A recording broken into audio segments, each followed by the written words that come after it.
ఇక్కడ స్టార్ట్ చేయండి, ఎక్కడో చోట స్టార్ట్ చేయాలి కదా, ఎక్కడో చోట స్టార్ట్ చేయాలి కదా. ఒకసారి లక్ష్మణరావు గారు మాట్లాడతారు. లక్ష్మణరావు గారు. వాసుదేవన్ గారు లడ్డీలో కల్తీ జరిగిందని జరగలేదని చెప్పుకోవడానికి కూడా నిస్సిగ్గుగా సిగ్గుపడుతూ ఉన్నారు. ఎందుకంటే డిఫెన్స్ చేయలేకపోతా ఉన్నారు. రిపోర్ట్లు జరగలేదు, కల్తీ జరగలేదని వచ్చేసరికి పవన్ కళ్యాణ్ గారు ఎక్కడ జోకర్ అయిపోతారో, చంద్రబాబు నాయుడు గారు ఎక్కడ జోకర్ అయిపోతారని పాపం ఎంతగానో కష్టపడుతూ ఉన్నారు. జరిగిందండి, లేదు జరిగిందండి, లేదా సౌదరి గారు మెరుపుల మహేష్ గారు వెళ్ళి అక్కడ కల్తీ జరిపించాలి, లేదంటే వీళ్ళిద్దరు సమక్షంలో జరిగి ఉండాలి.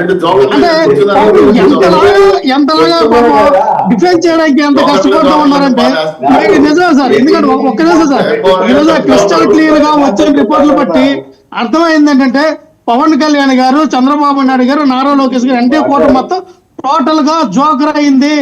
వీళ్ళందరూ కూడా ఈ రోజు వచ్చినటువంటి ప్రజలకు ఎక్కడ సమాధానం చెప్పాల్సి వస్తుందేమని డిఫెండ్ చేసే పరిస్థితిలో మీరు ఈ రోజున మళ్ళా బలాలు పడుతూ ఉన్నారంటే అర్థమవుతోంది. ఇంకో విషయం అండి, మా సోదరులు మాట్లాడుతూ ఉన్నారు అంటే వైఎస్ఆర్ పార్టీలో ఉన్నటువంటి నాయకులు మా పార్టీలో ఉంటే ఆ నాయకులు భూ కబ్జాదారులు, అవినీతి పరులు, కుట్రదారులు, ఆ పార్టీలో సన్నాసులు, వీళ్ళు అన్ని తిడతారు. అదే మా పార్టీ నుంచి బయటికి రాగానే సొంతపూసలు అయిపోతారు. టీడీపీలో, జనసేనలో జాయిన్ అవ్వగానే, బీజేపీలో జాయిన్ అవ్వగానే వాళ్ళందరూ కూడా సొంత పీసులు అయిపోతారు. ఎలాగంటే వాసుదేవన్ గారు ఈ మాట మరి అనొచ్చు అనుకోవద్దో నాకు తెలియదు, కానీ ఇప్పుడు ఒకవేళ మత మార్పిడి, ఫలానా మత మార్పిడి నుంచి ఇప్పుడు బాప్టిస్ట్ అవ్వగానే ఏమంటారు, ఒక సంపూర్ణమైనటువంటి వాళ్ళు చేసిన పాపాలన్నీ పోయి పరిశుద్ధుడు అవుతాడు అనగానే క్రిస్టియన్స్ మతం తీసుకోగానే బాప్టిస్ట్ తీసుకుంటారు చూడండి. అలాగా మా పార్టీ నుంచి బయటకు వెళ్ళిపోయిన వాళ్ళందరూ కూడా ఇంక సంపూర్ణమైనటువంటి పరిశుద్ధాత్మలో గెలుపుంటారు. వీళ్ళందరూ కూడా ఆ రకంగా వీళ్ళు ప్రొవైడ్ చేసుకుంటూ ఉన్నారు. అంటే వీళ్ళకి అర్థం కాదు. అంటే మా పార్టీలో ఉంటే మాత్రం ఏ రకంగానే తిట్టచ్చు. మా పార్టీలో ఉన్న వాళ్ళందరినీ భూ కబ్జాదారులు వాళ్ళందరూ వీళ్ళు ఆలనొచ్చు. పవన్ కళ్యాణ్ గారు ఎటువంటి వాళ్ళు జాయిన్ చేసుకున్నారు? మా పార్టీ నుంచి వచ్చిన వాళ్ళందరూ మీ పార్టీలో ఉన్నారే, మా పార్టీ నుంచి వచ్చిన వాళ్ళు టీడీపీలోనే ఉన్నారే. అంటే అప్పుడప్పుడు రాత్రి వాళ్ళలో పరిశుద్ధాత్మలు పరిశుద్ధులు అయిపోయారా? నాకు అర్థం కావట్లా. టైం కూడా అయిపోయి వస్తుంది. మస్తానరావు గారు మాట్లాడతారు. మస్తానరావు గారు. సరే రాజకీయ పార్టీలో చేరటం అనేది ఇప్పుడు లక్ష్మణరావు గారు కానీ, అవంతి శ్రీనివాసరావు గారు అంతకుముందు తెలుగుదేశం పార్టీ నుంచి వస్తే వైసీపీలో చేర్చుకున్నారు అప్పటికప్పుడు. అది కూడా గమనించాలి. ఆయన సొంతపూస అయిపోయాడు అంత ముందు చేసినవన్నీ. సో యాక్చువల్గా మీరు అన్నట్టు సార్, జనసేనకు సంబంధించి వైసీపీ నాయకులు చేర్చుకునే సందర్భంలో ఈరోజు చూసినట్లయితే మనము బాలినేని శ్రీనివాసరెడ్డి గారితో పాటు సామినేని ఉదయభాను గారు, అదేవిధంగా కిలారి రోషయ్య గారు జాయిన్ అయిన పరిస్థితి ఉంది.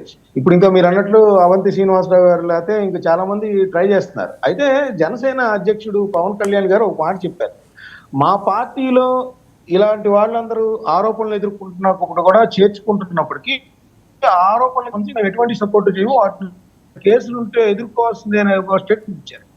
ఇంకోటి ఏంటంటే పవన్ కళ్యాణ్ గారు కూడా గ్రహించాల్సింది ఏంటంటే స్వచ్ఛమైన రాజకీయాలు, ఆదర్శవంతమైన రాజకీయాలు అంటే భిన్నంగా వైసీపీ అవినీతి ఆరోపణలతో, అరాచకాలతో, దౌర్జన్యాలతో కూరుకుపోయింది. తెలుగుదేశం పార్టీకి సంబంధించి కొన్ని అంశాలు ఉన్నాయి. వీటి నేపథ్యంలో మేము ఒక స్వచ్ఛమైన రాజకీయాలు, ఆంధ్రప్రదేశ్కి సంబంధించి భవిష్యత్తు పురోగతి వైపు తీసుకువెళ్లేలాగా, యువతను మేలుకొల్పేలాగా, ఆంధ్రప్రదేశ్ను ఒక నవ్య రీతిలో నిర్మించేలాగా ముందుకు వెళ్తామని ఒక స్లోగన్ ఇచ్చారు. కాబట్టి ఆయన మీద ఒక బాధ్యత ఉంటుంది. అంటే ఒక పార్టీని నిర్మించుకోవడంలో ఎవరైతే మంచి వ్యక్తులుగా ఉంటారో వాళ్ళలోని నాయకత్వ లక్షణాలు పెంపొందిస్తారనే ఒక భావనలో ప్రజలు ఉన్నారు.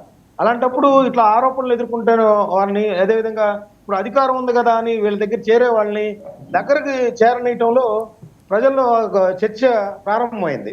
అంటే ఇట్లా వైసీపీకి సంబంధించి ఎవరైతే ఆరోపణలు ఎదుర్కొంటా ఉన్నారో వాళ్ళందరూ కూడా ఇటీవల కాలంలో పవన్ కళ్యాణ్ పొగుడుతున్న పరిస్థితి కూడా మనం చూస్తా ఉన్నాం.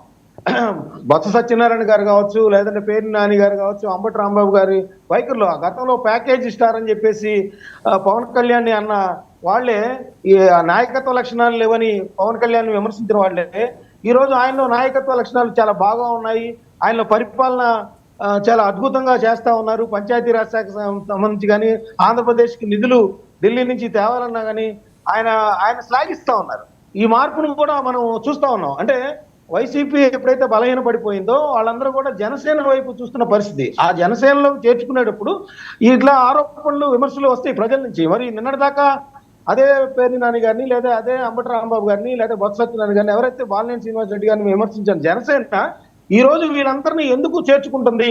ఇప్పుడు అధికారంలో ఉన్నారు కదా అని వీళ్ళందరూ చేస్తా ఉన్నారు. ఇప్పుడు అవంతి శ్రీనివాస్ గారు తెలుగుదేశం పార్టీలో నుంచి వైసీపీలో అధికారం కోల్పోతారు, మళ్ళీ తెలుగుదేశం వైపు చూస్తున్నారు అనేది వార్తలు వస్తా ఉన్నాయి. సో ఈ నేపథ్యంలో ఇలా గోడ మీద పిల్లుగా ఉన్న నాయకుల్ని జనసేన లాంటి ఆదర్శవంతమైన పార్టీ ఎందుకు చేర్చుకుంటుంది అనేది ప్రజల్లో చర్చ ప్రారంభమైంది. దానికి పవన్ కళ్యాణ్ గారు ఇప్పుడు సమాధానం చెప్పాల్సిన అవసరం కూడా ఉందనేది నేనైతే భావిస్తాను. అయితే ఇందాక లడ్డూల గురించి చెప్పాను సార్. లడ్డూ గురించి సుప్రీంకోర్టుకి 2 రోజుల క్రితం ఇప్పుడు ప్రాథమిక నివేదిక అందజేసిన పరిస్థితి ఉంది. లక్ష్మణరావు గారు అన్నట్టు ఇంకా వాళ్ళు జోకర్లుగా మారారా అదంతా నేను వ్యాఖ్యానించను, కానీ అయితే పూర్తి స్థాయి నివేదిక అయితే అందాల్సిన ఉంది. అక్కడ కల్తీ ఏ విధంగా అయినా మొత్తానికి జంతువుల ఫ్యాట్ కలిసిందా లేదా అనేది తెలియదు, కానీ ఒక నాణ్యతారహితమైన నెయ్యిని లడ్లుల్లో వాడారనేది మాత్రం అక్కడ స్పష్టంగా ఎన్డీడీబీ నివేదిక చెప్పింది. దాన్ని మనం ఏమాత్రం వ్యతిరేకించలేము. అయితే ఎక్కడ వాడారు, ఎప్పుడు వాడారు, ఏ టైంలో వాడారు, ఆ లడ్డుల్లో వాడి అదంతా భక్తులు తినేశారా ఏంటి అనేది సుప్రీంకోర్టు ముందు ఆషామాషి ఏం కాదు. ఇప్పుడున్న సిట్టు చాలా జాగ్రత్తగా మైన్యూట్ గా దర్యాప్తు చేసి ప్రజలకి స్పష్టమైన నివేదిక ఇవ్వాల్సిన అవసరం ఉంది. అది కూడా జరిగి తీరుతుంది అనేది నేనైతే అనుకుంటా ఉన్నాను. రైట్, ఫైనల్గా చౌదరి గారు కంక్లూడ్ చేయండి. అంటే అవంతి గారికి మీరు డోర్స్ క్లోజ్ చేశారని మీ నాయకులు బల్లగుద్ది మరీ చెబుతున్నారు. సో వాళ్ళకి వే అవుట్ ఏంటంటే ఐదర్ జనసేన ఆర్ బీజేపీ. ఆయనేమో జనసేన వైపే చూస్తున్నారనే దానికి ఇండికేషను. అలాగే ఇంకా చాలామంది విషయంలో మీకు అభ్యంతరాలు ఉన్నాయి. అంటే రేపు పొద్దున ఇవి కంటిన్యూ అయితే పెద్దిరెడ్డి రామచంద్రారెడ్డి గారు కూడా వచ్చి టీడీపీలో చేరే అవకాశాలు ఉన్నాయా? సమస్య లేదు సార్. ఈరోజు రాజకీయాల్లో వస్తున్నటువంటి మార్పుల్లో రకరకాల పార్టీల ఓడిపోయిన తర్వాత వాళ్ళ అభిష్టం మేరకు, వ్యాపారం మేరకు, లేదంటే ఇంకో రకమైన లాభాపేక్ష కోసం వెళ్తుంటారు. తెలుగుదేశం పార్టీ ఈసారి లోకేష్ గారి నాయకత్వంలో కొత్త యువతకు అవకాశం ఇవ్వాలని ప్రయత్నాలు చేస్తున్నారు. అది మా తిరుపతి నుంచే స్టార్ట్ అయింది కూడా. అనేక అంశాలపైన పాత వాళ్ళు లైబిలిటీస్, కొన్ని రకాల ఇబ్బందులు ఈ మధ్య కాలంలో చూసాం. ఇవన్నీ పక్కన పెట్టి యూత్ ని ఎంకరేజ్ చేయాలనే ఉద్దేశంతో నూతనంగా లోకేష్ గారు కొత్త వారికి అవకాశాలు ఇస్తున్నారు. ఈ మధ్య కాలంలో కార్పొరేషన్ చైర్మన్లు కూడా దాదాపు అలాంటి వాళ్ళకి ఇచ్చారు. భవిష్యత్తులో కూడా నాకు తెలిసి వయసు రీత్యా కొంతమందిని గౌరవించి పక్కన పెట్టడం జరుగుతుంది. రాబోయే రోజుల్లో ఫైనల్ గా ఒక ప్రశ్న, మనం రెడ్ బుక్ లో రాసుకున్న చాలా మంది నేరగాళ్ళలో కీలకమైన నేరగాళ్ళు ఇప్పుడు మన కోటరీలోకి వచ్చేసారు అని చెప్పి సమాచారం. ఎలా వచ్చేసారండి వాళ్ళు? సార్, ఇక్కడ రాజకీయాల్లో సాధ్యాసాధ్యాల గురించి నాకు కొంత అవగాహన ఏంటంటే, ఏదో రకంగా కేసులో, లేదంటే భయమో, లేదంటే జైలు, అనేక అంశాలపైన భయపడి ఎన్నో రకాల వ్యక్తులు పట్టుకుని వచ్చి కోటరీ నడుపుతున్నారు. దాన్ని కొంత గుర్తించిన లోకేష్ గారు కానీ బాబు గారిని దూరంగా పెట్టారు కొంతమందిని. అయినా సరే మీరు అన్నట్టు ఎలాగోలాగా వచ్చి మేనేజ్ చేసుకోవడానికి ప్రయత్నం చేస్తారు. సాధ్యమైనంత వరకు దూరం పెట్టడానికి ప్రయత్నం చేస్తున్నాం. ఈ కోటరీలో చాలా మంది జాయిన్ అయిపోతున్నాం. మాకు తెలియకనే మేము కూడా మిత్రపోయాం ఒకరిద్దరు చూసి. సరే ప్రశ్నించావు, మాట్లాడావు.